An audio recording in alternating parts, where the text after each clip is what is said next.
ចាជំរាបសួរពុកម៉ែបងប្អូនទាំងអស់គ្នាចាថ្ងៃនេះខ្ញុំបង្ហាញអំពីចាក់ខ្សែវាសនាម្ដងណាចាសម្រាប់ខ្សែវាសនានេះណាបងប្អូនចាមានតម្រងចាជាច្រើនតម្រងដូចគ្នាដែរ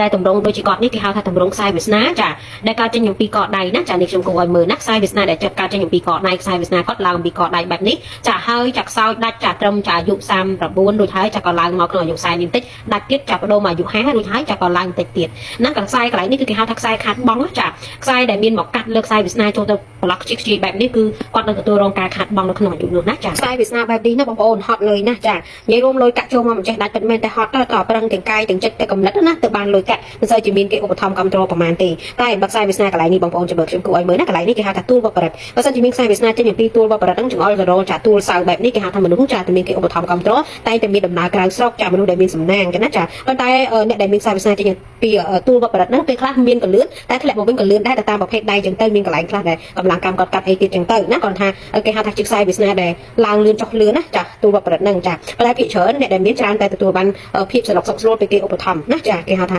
ជាខ្សែវាសនាមួយដែលសំណាងរីឯខ្សែវាសនាបែបនេះណាចាបងប្អូនចាខ្សែវាសនាដែលចេញអំពីចាទួលច័ន្ទបែបនេះជាប្រភេទខ្សែវាសនាដែលអត់សូវហត់ច្រើនតែមានអ្នកជួយឧបត្ថម្ភគ្រប់គ្រងដូចគ្នាដំណើរចេញក្រៅប្រទេសចាជាអ្នកដែលចាមានសភាពផ្នែកលុយកាក់ល្អខ្លាំងមែនតើណាចាមានជើងទុកជ្រៃជា2ជា3បែបនេះទៅទៀតរត់ទៅល្អខ្លាំងណាចាហើយបើសិនជាមានបែកផ្នែកចេញជាចាខ្សែព្រះអាទិត្យណាចាបែបនេះទៅទៀតរត់ទៅល្អខ្លាំងមែនតើអ្នកហ្នឹងគឺចាជោគជ័យទាំងកិត្តិយសគេឈ្មោះទាំងលុយកាក់ចាំមុខតំណែងគឺល្អខ្លាំងទៀតមែនតើណាចានឹងនិយាយរឿងខ្សែវាសនាល្អណាចាឥឡូវយើងមកមើលលើដៃរបស់គាត់ម្ដងដៃរបស់គាត់ណាខ្សែជីវិតរបស់គាត់មានខ្សែឧបសគ្គណាបងប្អូននេះកន្លែងនេះគឺហៅថាខ្សែឧបសគ្គខ្សែឧបសគ្គបើវាកាត់ចាពីខ្សែជីវិតមកដល់ខ្សែខួរក្បាលបែបហ្នឹងណាចាធ្លាក់មករកចាខ្សែបេះដូងច្អល់ទៅរកខ្សែបេះដូងដោយដៃរបស់គាត់ហ្នឹងខ្ញុំគួរឲ្យមើលហ្នឹងណាចាអញ្ចឹងហើយម្ចាស់បាត់ដៃគឺមានឧបសគ្គត្រង់នោះគឺច្បាស់ណាស់លុយក៏ខាតចាលុយក៏ខាតចាគ្រួសារក៏បែកបាក់ណាចាអញ្ចឹងមានន័យថាការរកស៊ីរបស់គាត់ក៏ខាតបងការរកស៊ីធ្លាក់ចុះគ្រួសារក៏បែកបាក់ដែរដែលធ្វើឲ្យខ្សែចិត្តរបស់គាត់កន្លែងនេះឃើញទេជាខ្សែលេងលះណាចាអញ្ចឹងហើយធ្វើឲ្យម្ចាស់បាត់ដៃណាខ្សែហ្នឹងគឺវាមកកាត់នៅលើខ្សែគូក្បាលផងធ្វើឲ្យម្ចាស់បាត់ដៃក្នុងអាយុហ្នឹងគេហៅថាមានបញ្ហាខ្សែប្រសាទទៅអាចថា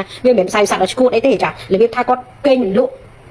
បាយមិននឹកទឹកមិនឃ្លានរបៀបថាតបប្រមល់ចាពិបាកក្នុងចិត្តសឹងតែការជំងឺថប់បារម្ភបែបហ្នឹងចាព្រោះខ្សែឧបសគ្គមកកាត់ចាជាមួយនឹងខ្សែគូក្បាលចង្អុលចាទៅរកខ្សែចិត្តរបស់គាត់នឹងឯងគឺគាត់ពិបាកចិត្តរឿងស្នេហាក្រុមគ្រួសាររបស់គាត់ដែលបែកបាក់នឹងឯងណាចាហ្នឹងគឺមានន័យបែបហ្នឹងចាហើយដៃរបស់គាត់យើងមើលចាដៃរបស់គាត់ម្រាមដៃធំធំណាចាអ្នកដែលមានម្រាមដៃធំធំយើងមនុស្សការងារច្បាស់ចាការងារច្បាស់ល្អិតល្អន់ហើយមនុស្សហ្នឹងពិបាកខំថាចេះមានល្អិតល្អន់ហើយប៉ុន្តែមិនសូវជាពឹងពាក់បើថាជាមនុស្សស្រីមិនសូវជាពឹងពាក់ប្តីបានទេណាព្រោះថាដូចថាជានារីរឹងមាំស្អីក៏ធ្វើបានណាអញ្ចឹងហើយមិនសូវជាពឹងពាក់ប្តីបានទេច្រើនតែដឹកនាំក្នុងគ្រួសារអញ្ចឹងទៅមើលទៅមេដៃណាច្អល់ដៃរបស់គាត់ធំជាទៀតគឺគាត់គេហៅថាមនុស្សដែលមាន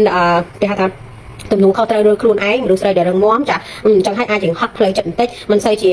ពឹងពាក់ប្តីបានជាដុំជាកូនអីទេណាអាហ្នឹងវាបង្ហាញតម្រង់បែបហ្នឹងដែរណាចានិយាយរួមទៅនៅលើដៃយើងមើលបានច្រើនបែបទៀតណាចាព្រោះថានៅលើដៃរបស់យើងនេះជាកន្លែងកត់ណាចាកត់នៅជីវប្រវត្តិចារបស់យើងកាលពីអតីតបច្ចុប្បន្ននិងអនាគតណាចាអញ្ចឹងគឺរឿងរ៉ាវគឺវាច្រើនមើលបានច្រើនទៀតមិនតែប៉ុណ្្នឹងទេណាចានេះខ្ញុំយកមកផ្នែកចាដើម្បីមកបង្ហាញចាចែកជូនពុកម៉ែបងប្អូនមើលតែប៉ុណ្ណោះណាចាអរគុណច្រើន